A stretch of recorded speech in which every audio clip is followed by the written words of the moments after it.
আমি আসার পূর্বে কেউ ওর গায়ে হাত দিবে না। ওর ব্যবস্থা আমি করব। ওর সাথে আবার আমার ব্যক্তিগত হিসাব নিকাশ আছে। রাত প্রায় 12:30 বাজে। ইসমাম হাসপাতালের বারান্দায় দাঁড়িয়ে আছে। সামান্য চাঁদের আলো এসে তার শুভ্র মুখশ্রীকে আরো ঝলমলে করে তুলছে। তবে এই ঝলমলে ভাবটার উৎস বিষণ্ণতা। বিষণ্ণতাগুলো চাঁদের আলোয় ঝলমলে হয়ে উঠেছে যেন যেন আজকে চাঁদ আর আলো ফেলেছে ইসমামের বিষণ্ণতাকে সবার সামনে তুলে ধরতে। আজকে তাকে বোঝাতে চাইছে অনেক তো লুকিয়ে রাখলো সব, তবে কিছু অনুভূতি চাইলেও লুকিয়ে রাখা যায় না। ইসমাম সবসময় শান্ত প্রকৃতির ছেলে। তার দুঃখ আনন্দ রাগ সব ভেতরে ভেতরে।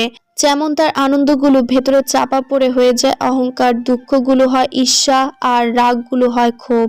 তবে বিষণ্ণতা নিজেই স্বয়ংসম্পূর্ণ। অনেকে দুঃখ আর বিষণ্ণতাকে এক করে ফেলে, তবে দুঃখ আর বিষণ্ণতা এক না। অনেক সময় কাঙ্ক্ষিত বস্তু হাতের কাছে পেয়েও বিষণ্ণ লাগে, কারণ তাকে পেলে কি হবে, ধরে রাখার ক্ষমতা তো সবার থাকে না। এই চিন্তা মানুষটিকে বিষণ্ণ করে তোলে। ইসমু, ইসমাম পেছন না ফিরে উত্তর দিল। বলো ভাইয়া।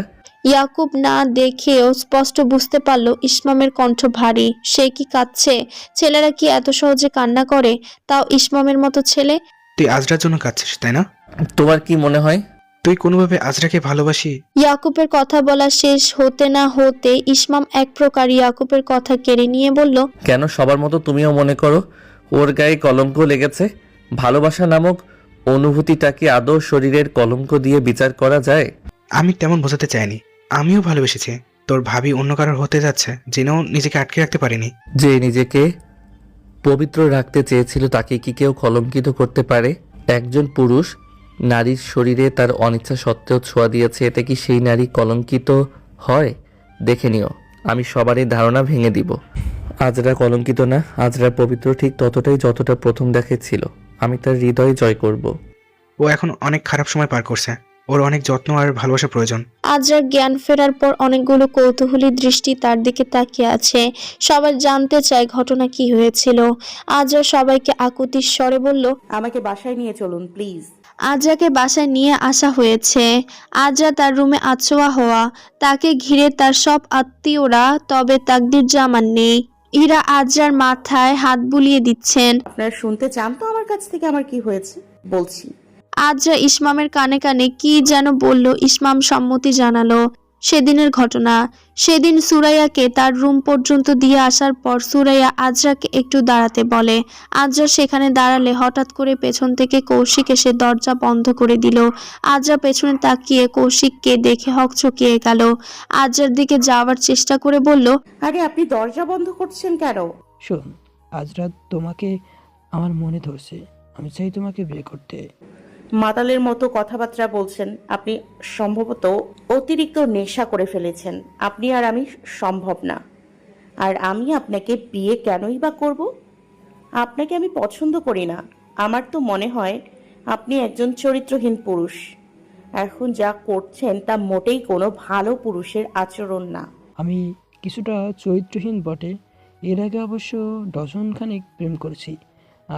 শোয়ের আমাদের প্রেম শুধু ঠোঁট অবধি ছিল, এর বেশি না। তবে তোমাকে দেখার পর মনে হলো তোমার সাথে প্রেমটা ঠোঁট অবধি চলবে না, তাই তোমাকে বিয়ে করার দরকার। তাহলে প্রেমটা সাড়া দেয়। ছি, আমার চোখের সামনে থেকে দূর হন, অসভ্য লম্পট। আমি সবাইকে বলবো আপনার কথা।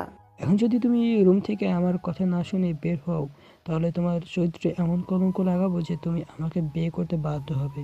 আমি মোটেও তোকে বিয়ে করতে বাধ্য না। তুই আমার কিছুই করতে পারবি না। কথাগুলো বলে আজরা দরজার কাছে গিয়ে সেখান থেকে বেরিয়ে যেতে চাইল। সারা বাড়ি খালি ছিল, কারণ সবাই অনুষ্ঠানে ব্যস্ত ছিল। আজরা দরজা খুলে বের হতে চাইলে কৌশিক তাকে পেছন থেকে টেনে ধরে। এক টানে তার ওড়নাটা খুলে ফেলে। ওড়নাটাতে সেফটি পিন লাগানোর দরুন কাঁধের দিকে টান লেগে সেখানেও ছিঁড়ে যায়। ওড়নাটা সেখানে পড়ে রয়। তারপর তাকে টেনে হিঁচড়ে ভেতরের রুমে নিয়ে যায়। আজরা এত বলিষ্ঠ দেহী পুরুষের শক্তির সাথে পেরে উঠছে না। আজরা দুহাত দিয়ে নিজেকে ঢাকার চেষ্টা করছে।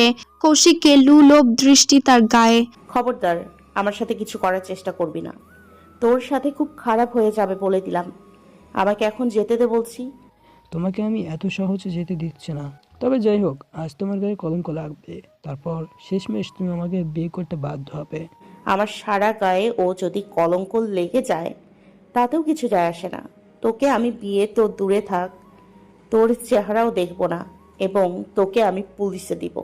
আমার সম্মানহানির অভিযোগে আমি তোকে পুলিশে দিব, দেখিস। কথাগুলো বলে আজরা নিজেকে ছাড়ানোর অনেক ব্যর্থ চেষ্টা করলো, কিন্তু একটা পুরুষের সাথে সে কোনো মতে পেরে উঠতে পারছিল না। ধস্তাধস্তির এক পর্যায়ে আজরার কাছে তার একটা হাই হিল পেল, সেটা নিয়ে খুব জোরে কৌশিকের মাথায় আঘাত করলো। আজরা ছুটে পালালো, তবে বেশি দূর যেতে পারেনি। দরজার কাছে আসতে কৌশিক তার পা টেনে ধরলো। আজরাকে আবার রুমের ভেতরে নিয়ে যাওয়ার চেষ্টা করলো। তারপর তার হাতের কাছে একটা ফুলদানি দিয়ে কৌশিকের হাতে খুব জোরে আঘাত করে বেরিয়ে যেতে চাইল আজরা। হঠাৎ ইসমামের গলা শোনা গেল। আজরুস, আজরুস, তুমি কোথায়? আজরা ইসমামের কণ্ঠস্বর শুনতে পেল। ইসমাম ভাই বলে ডাক দিল। কয়েকবার মৃদু শব্দে ইসমাম ভাই বলল, তবে শব্দ প্রাচীর ভেদ করতে পারল না। সেই রুম থেকে বেরিয়ে আসার আগে কৌশিক তার বাঁ হাতে ভেঙে যাওয়া ফুলদানির একটা টুকরো তুলে নিল। সেই ভাঙা টুকরোটা তুলে নিয়ে মুহূর্তের মধ্যে আজরার পেটের বাম দিকে খানিকটা প্রবেশ করিয়ে দিল। বাম হাতে হওয়ার কারণে তেমন বেশি একটা ক্ষত করতে পারেনি। আজরার প্রচন্ড যন্ত্রণা হলো, সাথে সাথে সেখান থেকে রক্তপাত শুরু হলো। আজরা শুধু একটা জোরে চিৎকার করলো। ইসমাম সে চিৎকার শুনতে পেয়ে সে চিৎকার বরাবর আওয়াজের অনুসরণ করে সেদিকে তাকালো। গিয়ে দেখলো আজরা জমিনে পড়ে আছে, তার পেটের বাম দিকে এক হাত দুটো চেপে ধরে রাখা, নিভু নিভু আঁখি জোড়া অশ্রুতে টলমল করছে, মুখটা পাশুংটে বর্ণ ধারণ করেছে। আজরা তার রক্ত মাখা হাত দিয়ে ইসমামের পাঞ্জাবির সামনের নিচের একটা অংশ চেপে ধরলো। ইসমাম ভাই। শুধু এইটুকুই বলতে পারলো। তার নিভু নিভু চাহনি ইসমামের ভেতরে হাহাকার সৃষ্টি করলো। সারা শরীর কাঁপছে তার। আজরা ভাঙা বলিতে বলল, ইসমাম ভাই, ওইদিকে। শুধু আজরা হাতের ইশারায় অপর দিকে দেখিয়ে দিল। সেখানে তাকালে ইসমাম কাউকে খুঁজে পেল না। শুধু দেখলো সেখানে অনেক ধস্তাধস্তি হয়েছে, যার চিহ্ন রয়ে গিয়েছে। ইসমাম দৌড়ে আবার আজরাকে কোলে তুলে নিল, তার গালে হালকা করে চাপড় দিতে লাগলো। এই আজরুস, চোখ বন্ধ করবে না। আজরুস, একদম চোখ বন্ধ করবে না, চোখ খোলা রাখো। আমি এখনই তোমাকে হাসপাতালে নিয়ে যাব। আজরার জামার কিছু কিছু জায়গায় ছিঁড়ে গিয়েছে, বুকের দিকে অনেকটা ছেঁড়া, সুতো উঠে উঠে গিয়েছে। তাতে বোঝা যাচ্ছে কেউ তার সাথে জোর জবরদস্তি করার চেষ্টা করেছে। বাহুতে নখের আঁচড়, ফুলের মতো আজরাকে কেউ পিষে ফেলতে চেয়েছিল, এটা ভেবে ইসমামের মাথার রগ ধপধপ করে উঠল। এই আজরুস, উঠো প্লিজ। কথাগুলো বলে ইসমাম পাঞ্জাবির উপরে ব্রেস্ট দিয়ে গা ঢেকে দিল। তাকে কোলে নিয়ে সদর দরজার দিকে দৌড়ে গেল। দরজা থেকে বেরিয়ে একটা জোরে চিৎকার করলো। ইয়াকুব ভাইয়া, গাড়ি বের করো। শুধু এতটুকু বলার অপেক্ষা ছিল। সবাই সেদিকে তাকালো, দেখলো ইসমামের কোলে অচেতন হয়ে আজরা। তার পেটের কোণা দিয়ে রক্ত বের হচ্ছে, তবে লাল জামা পরার কারণে তেমন একটা বোঝা যাচ্ছে না। দূর থেকে দেখে কেউ বুঝে উঠতে পারলো না কি হয়েছে।